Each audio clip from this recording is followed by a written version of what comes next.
Hello everyone, and welcome to this week's MISys Tips and Tricks video. This is our final installment on the MRP series, and as we have covered the first two steps of our MRP run in the previous 2 weeks, first one for the finished goods and the second one for intermediaries and subassemblies, this week we are going to create a new schedule for our purchase items.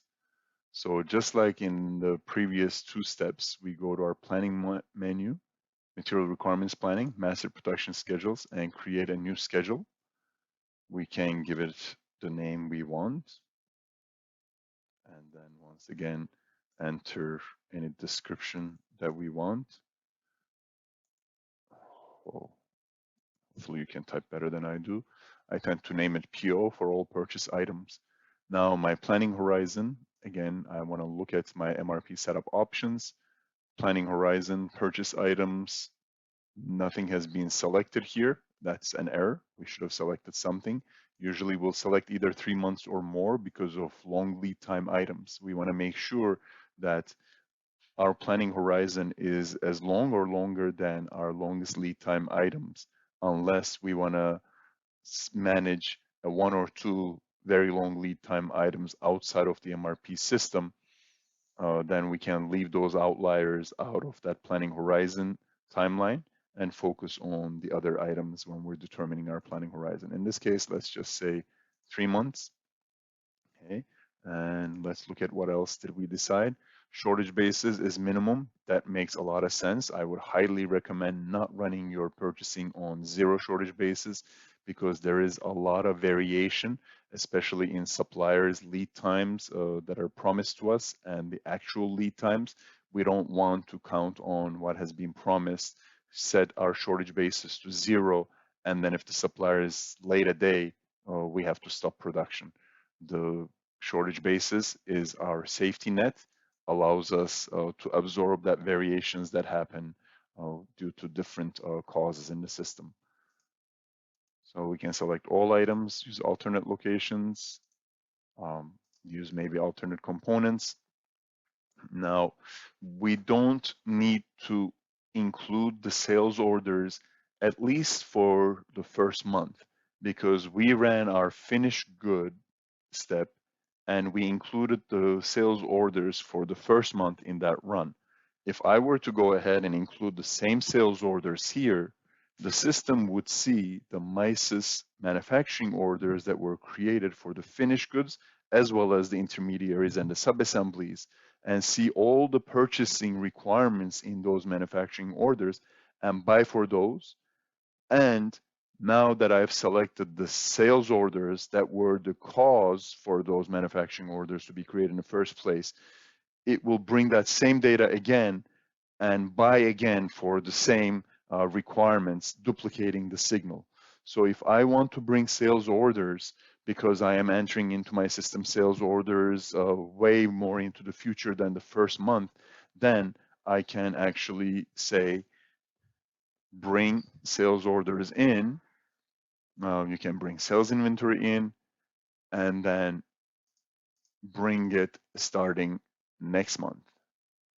So start on the 24th because everything before May 24th has already been input into the system when I created my manufacturing orders for those.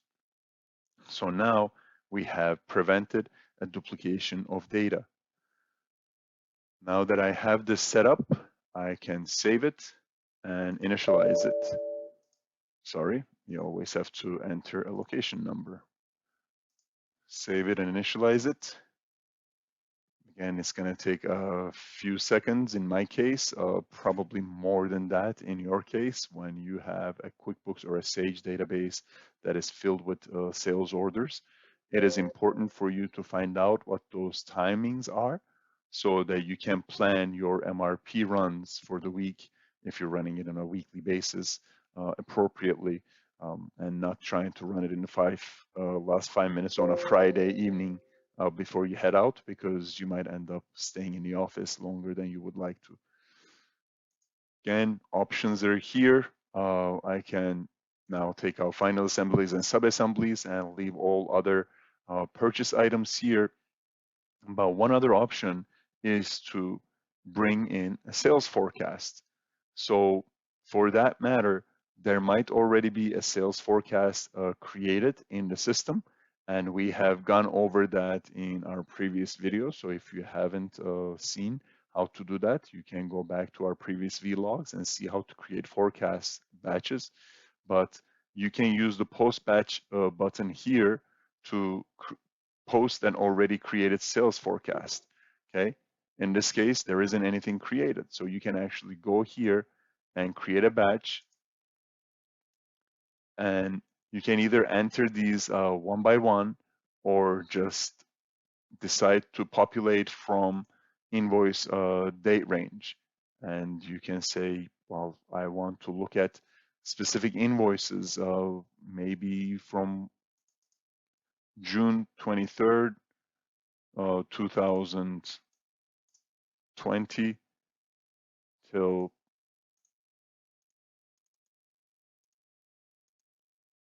August 23rd, 2020. And your location is fine, and you want to offset this by 1 year. So whatever was happening last year between June and August, you're assuming is going to exactly happen this year. And when you bring that in, whatever data is in your system is going to populate here as a forecast data that you will be able to pull it in to your MRP schedule. In this case, there wasn't anything in my QuickBooks, so nothing was brought over, but at least this was a quick review of how to create that. Again, an important aspect here is to make sure that we are not going to be duplicating signals. What I mean by that is we already included sales orders, and those sales orders are possibly part of your forecast. So if you have a forecast that is starting today and going on into the future, and if you include that whole forecast, well, the sales orders that we are pulling in from our QuickBooks or Sage, because they are part of that, they form part of that forecast, now we're again duplicating data. So the forecast that is being pulled in needs to be a consumed forecast. The sales orders that you already receive need to be deducted from that forecast before including the forecast and posting that batch. And if you don't want to do this manually, we can create custom solutions for you at Central Nervous Systems to automate that process for you. And once you have your batch and you post it, then similarly, you can go to your summary tab, follow the same exact logic as we have done with our finished goods and intermediaries. You can audit items. The logic is going to stay the same. Initial stock on the first line, 350. Now we see a use of 280, which is going to drop us to 70, and another use for 489, which is going to drop us to negative 419. And these usages are coming from manufacturing orders. And I can scroll more to the right and see what these are. The parent items are intermediate 2001 and intermediate 1001B. Parent quantities are here. These are extra details if I really wanted to know why it is, and you might not need to know. So once you feel comfortable with this one and any other requirement that is here, we resolve all shortages, go to Options tab, reset, and when you come back to the Summary tab, we still notice that there are 2 items that are showing red as a shortage, even though we actually selected Resolve All Shortages. So this doesn't seem to make sense. And we can see it even on this screen, the reason, but for a more detailed look, we can select the line, go hit Audit, and we are seeing that our initial stock is 4,100, as we had seen. MO 1127 is requiring a use of 9,600, which drops us to negative 5,500. And then on the same date, on the 426, where the MO is going to use it, is trying to schedule a shortage receive for the amount that I am short. What is the amount that I'm short? Well, it's the negative 5,500, as well as it's trying to bring me to my minimum level because I set my shortage basis to the minimum, and this item has 2,100 as its minimum in location 1. So here, I would have been perfectly fine at 2100. But now there is another line here. It's another use by MO 1126 that is drawing 19,200 of this item and bringing me to negative 1700. And this is the reason why the line is showing red in the summary tab. So the question becomes, why didn't this shortage get resolved? And the answer simply is the scheduled date. This is for August 19, whereas I said my planning horizon goes all the way to July 23rd. So it says that you're gonna have a shortage, but I'm not gonna resolve it because that is not within your planning horizon. So everything that is actually within the planning horizon has been resolved and they are listed here. Once we audit them all and we feel confident that everything is according to our expectations and correct, we can create MRP similar to what we have done in the previous two steps.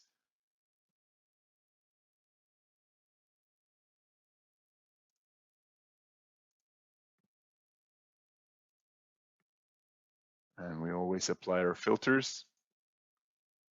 Now, finally, I want to say yes to purchase orders. And the screen that comes up is not really much different than what we are used to seeing in the previous two runs. Instead of process MRP build, we get a process MRP buy screen. And again, maximize it for some real estate. You notice that the same two sections exist, requirements and details for selected requirement. Same logic applies. Instead of build, we're using buy, either by item, by detail, or by all. The logic remains the same. By all being a blunt tool, and by item and by detail are being a little bit more well controlled, well managed purchasing scheme, being a purchasing scheme.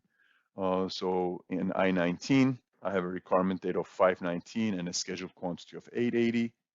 On I-33, similar, so I can go through all of my items and look at them.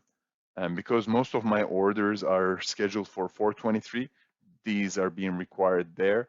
And obviously, this is different than manufacturing. Most of the time, you can manufacture things on the same day, but most items you cannot actually purchase and bring on the same day. So this is going to cause a lot of lead time warnings for us. Let's just go use the blunt. Actually, let's use I-19 and let's buy the item just to see the different menus that come up in the different options. Similarly, we in the previous rounds, we had work orders and manufacturing orders. In this case, we actually have a list of qualified suppliers and open purchase orders. So there is only one qualified supplier and there are no purchase orders. So I cannot actually go into an existing purchase order and change its quantity. I have to create a new PO. And that pops up the create purchase order, new purchase order screen. Here, it's giving me a little bit of information. It says the lowest price is from Leon Industries, fastest delivery is from Leon Industries, and that's only because I have only one supplier qualified for this item. If there were more suppliers, these could be different. And now it's saying, which supplier do you want to select?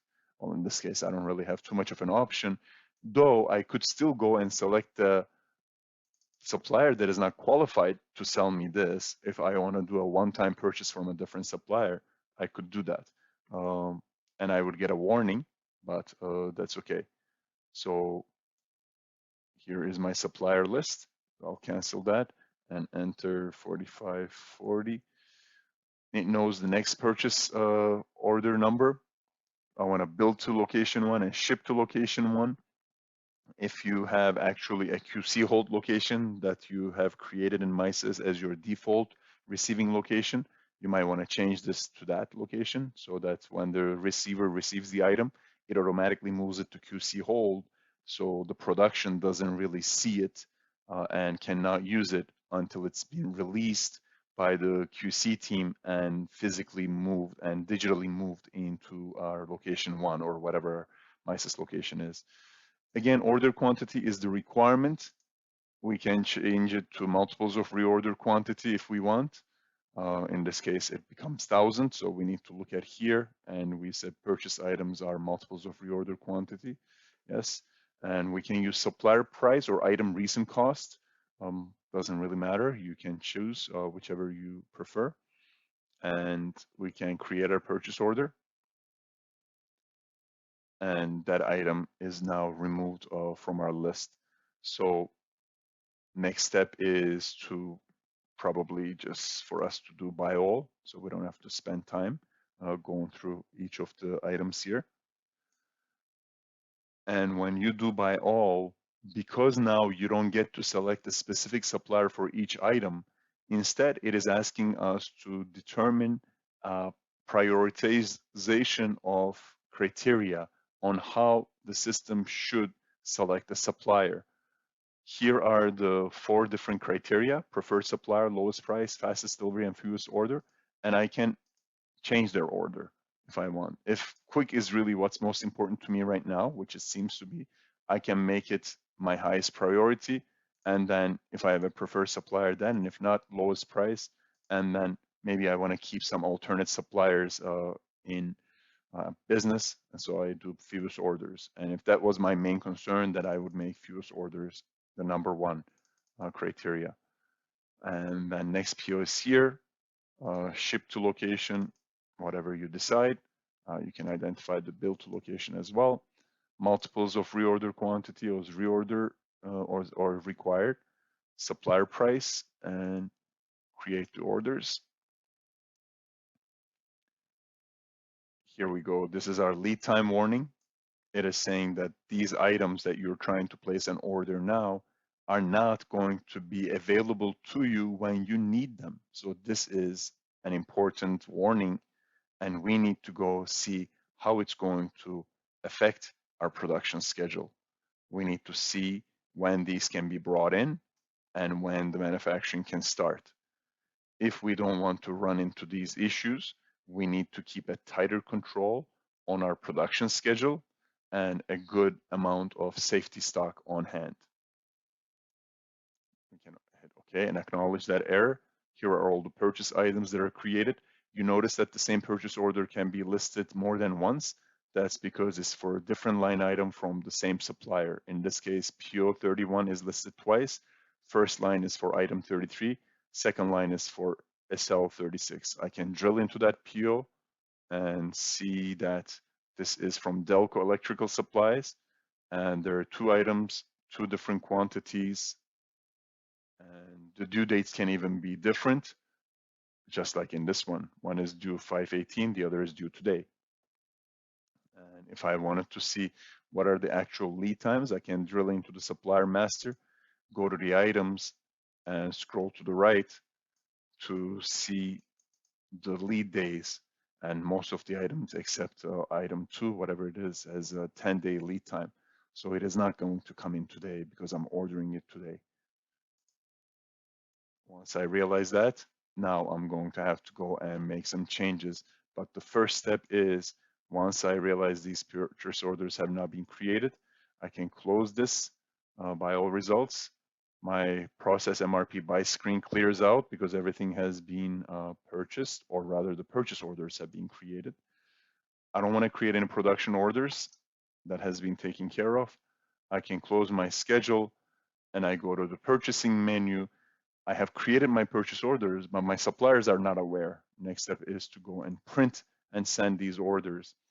I can select the POs by PO range, and I can say, well, I know which POs I've created today.